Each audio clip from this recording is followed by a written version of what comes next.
नमस्कार दोस्तों। आज मैं एक्सप्लेन करने जा रहा हूँ एक ऐसा मूवी जिसमें देखेंगे एक आदमी सबको अपने तरीके से कंट्रोल करना चाहता है और अगर वह उसको कंट्रोल नहीं कर पाता है तो उसके साथ क्या बुरा हालत करता है, देखेंगे इस पूरे वीडियो में। तो दोस्तों वीडियो के लास्ट तक बने रहे। वीडियो अगर आपको अच्छा लगे तो वीडियो को लाइक करें, चैनल को सब्सक्राइब करें, दोस्तों के साथ शेयर जरूर करें। तो चलिए दोस्तों मूवी को स्टार्ट करते हैं। मूवी की शुरुआत में हम देखते हैं एक लड़के को जो कि घोड़े को सूट कर देता है। दरअसल वह इस घोड़े को काफी टाइम से काबू करने की कोशिश कर रहा था पर वह असफल रहता है, जिसके कारण वह घोड़े को हमेशा के लिए शांत कर देता है। उसके बाद कहानी कई साल आगे जाती है और हम एक लड़के को देखते हैं जिसका नाम सॉन है, जो फोटोग्राफी में करियर बनाने के लिए संघर्ष कर रहा था। सॉन की रैली नाम की एक क्यूट सी गर्लफ्रेंड भी है जो उससे हद से ज्यादा प्यार करती है। सॉन उसके कुछ फोटो क्लिक करने लगता है जिसमें एक फोटो बहुत ही ज्यादा सेक्सी क्लिक हो जाती है। रैली उस फोटो को डिलीट करने के लिए बोलती है पर सॉन यह कहते हुए मना कर देता है कि इस फोटो में तुम काफी ज्यादा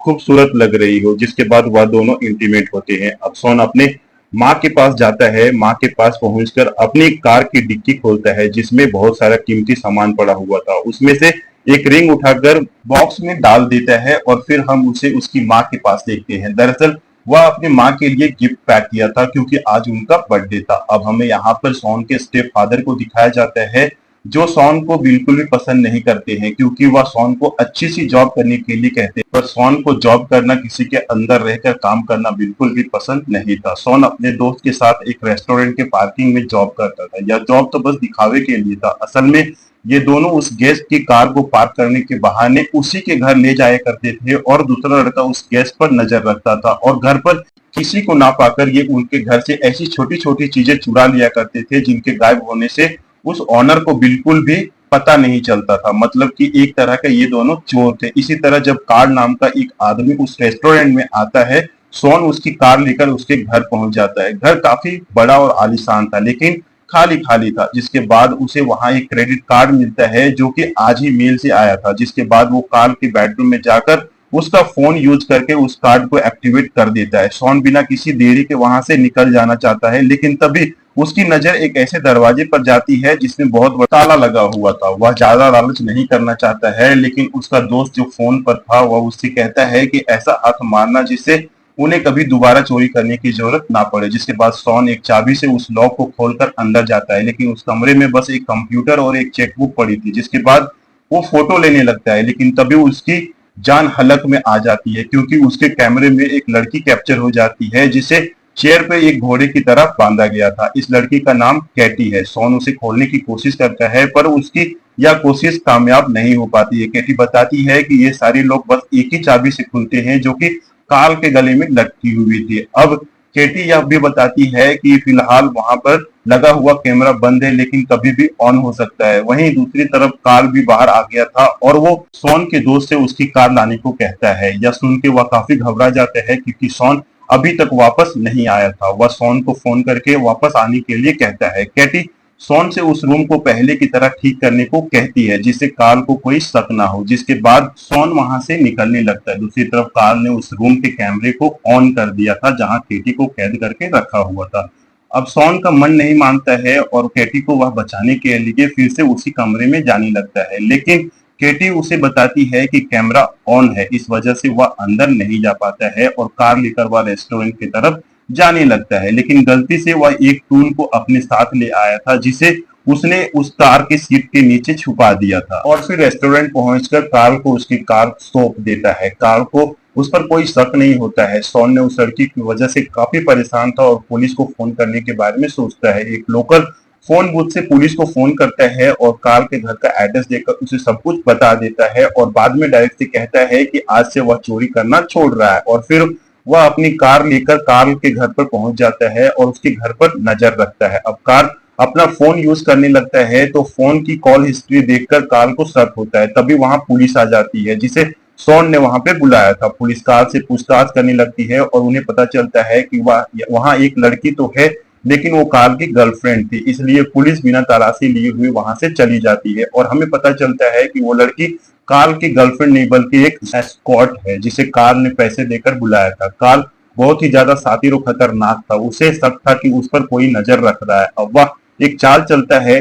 कार्ल अपना कार लेकर वहां से चला जाता है, पूरा घर सील कर देता है, बस एक विंडो ही खुला था जिससे डायरेक्ट और सॉन अंदर आ गए थे और वह दोनों कार्ल का प्लान में फंस जाते हैं। सॉन को फंसाने के लिए पुलिस को फोन करके कहता है कि उसके पड़ोसी के घर में चोर घुस गए हैं, लेकिन असल में वह घर तो उसी का था। सॉन उस रूम में दाखिल होता है जहां केटी को रखा हुआ था। वो देखता है कि उस रूम का पूरा नक्शा ही बदल चुका है और केटी भी वहां पे मौजूद नहीं थे। तभी नीचे पुलिस आ जाती है और सॉन और डायरेक्ट उस खिड़की से भाग जाते हैं। सॉन को समझ आ जाता है कि कॉल ने जानबूझकर ही खिड़की खुली छोड़ी थी ताकि उन्हें फंसा सके। उधर केटी कार्ल के साथ कार में थी जिसे वो एक दूर मौजूद कैबिन में लेकर जाता है और उसे अच्छे से नहाने को कहता है, जिसके बाद वो उसे एक सेल में बंद कर देता है। सॉन अब खुद जाकर पूरे मामले की रिपोर्ट करता है। पुलिस ऑफिसर को उसकी किसी भी बात पर यकीन नहीं थी क्योंकि सॉन के ऊपर पहले भी कई बार ट्रैफिक रूल तोड़ने के अलावा और भी कई सारे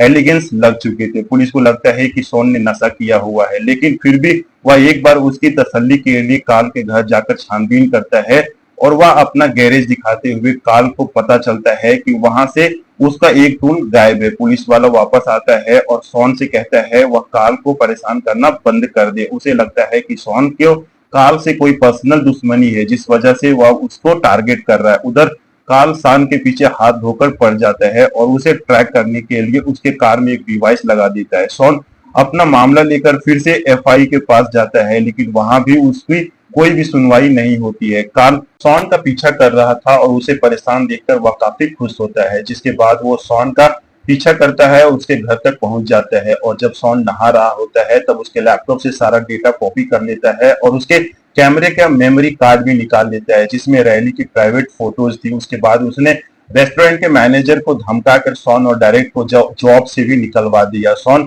रैली से मिलकर उसे सब कुछ बताना चाहता था, लेकिन उसके क्लास के लिए देर हो रही थी और वह बिना कुछ सुने हुए चली जाती है। डायरेक्ट जब रेस्टोरेंट आता है तो वहां नए स्टाफ को देखकर उसे कुछ समझ नहीं आता है। रेस्टोरेंट का मैनेजर डायरेक्ट को वहां से जाने के लिए कहता है, लेकिन डायरेक्ट ने स्टाफ से भिड़ गया। उधर कार्ल के पास अब सॉन की सारी डिटेल्स थी जिसका यूज करके वह रायली से मिलना चाहता है, लेकिन रायली उसे मिलने से मना कर देती है। जिसके बाद वह देखता है कि उसकी कार के टायर को पंचर कर दिया गया है। तभी कार्ल तेजी से अपनी कार सॉन की तरफ लाता है, लेकिन सॉन बच गया था। जिसके बाद कार्ल उसे फोन करके कहता है कि उसने सॉन को जेल इसलिए नहीं जाने दिया क्योंकि वह अपने हिसाब से उसके साथ खेलेगा। जिसके तुरंत बाद सॉन को पता चलता है कि उसके पापा को चोरी के इल्जाम में फंसाकर जॉब से निकाल दिया गया है और साथ ही उसकी माँ को भी परेशान किया जाता है। इसके बाद सॉन उन्हें बताता है कि सारी प्रॉब्लम्स उसी की वजह से हो रही है और कार्ल उन सब लोगों को परेशान कर रहा है जो उसके करीब है। उधर रायली को लगता है कि सॉन उसकी प्राइवेट फोटोज लीक नहीं कर सकता है और वो उससे मिलकर बात करना चाहती थी और जब वह रास्ते में थी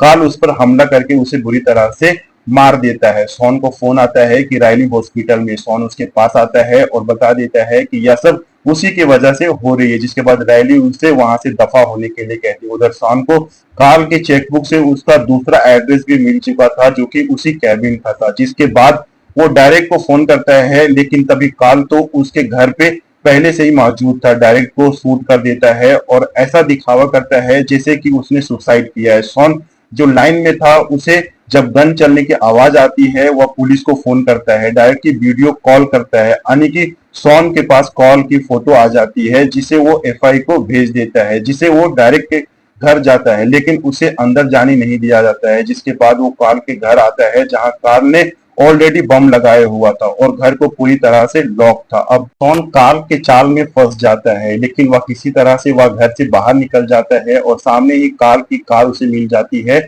और बम के धमाके के साथ सॉन कार लेकर वहां से भाग जाता है। उधर एफआई को भी कार्ल की असलियत पता चल गई थी। असल में कार्ल ने बचपन में अपने ट्रेनर को इम्प्रेस करने के लिए उस घोड़े को काबू करना चाहता था, लेकिन ऐसा ना करने की वजह से उसने उस घोड़े को मार दिया था। जिसके बाद उस ट्रेनर ने कार्ल की शिकायत उसके पापा से कर दी थी और बाद में कार्ल ने अपने ट्रेनर को भी मार डाला था। कार्ल के पापा ने कार्ल का नाम और पहचान बदलकर उसे सेव कर लिया था, लेकिन कार्ल का पागलपन यहाँ खत्म नहीं हुआ। उधर सॉन उस केबिन में पहुंच जाता है और उसे केटी मिल जाती है, लेकिन तभी कार्ल पीछे से उस पर हमला कर देता है और सॉन को बेहोश हो जाता है। जिसके बाद वो केटी को एक गड्ढे के पास लाकर शूट कर देता है और इस कत्ल का इल्जाम सॉन के ऊपर लगा देता है, क्योंकि कार्ल ने पुलिस को एक मेल भेजा था सॉन के आईडी से, जिसमें उसने अपने सारे गुनाह को कबूल किए थे। उधर गड्ढे में हम देखते हैं कि केटी अभी जिंदा थी, गोली उसके कान को छूकर निकल गई थी, और जब वह ऊपर आने की कोशिश करती है तो उस गड्ढे में कई सारे कंकाल मिलते हैं, लाशें दिखती है। ये सभी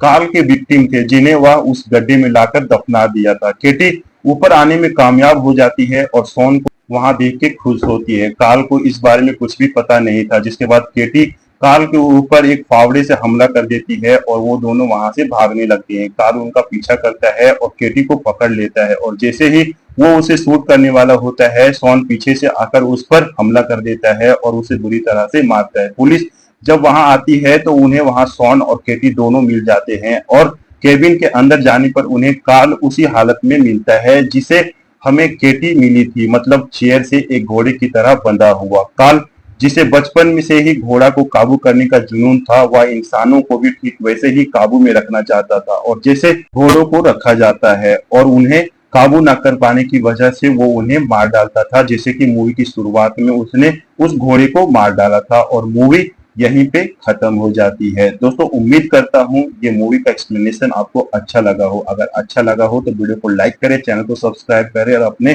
दोस्तों के साथ जरूर शेयर करें। तो दोस्तों, मिलते हैं आपसे नेक्स्ट वीडियो में, तब तक के लिए thank you and take care.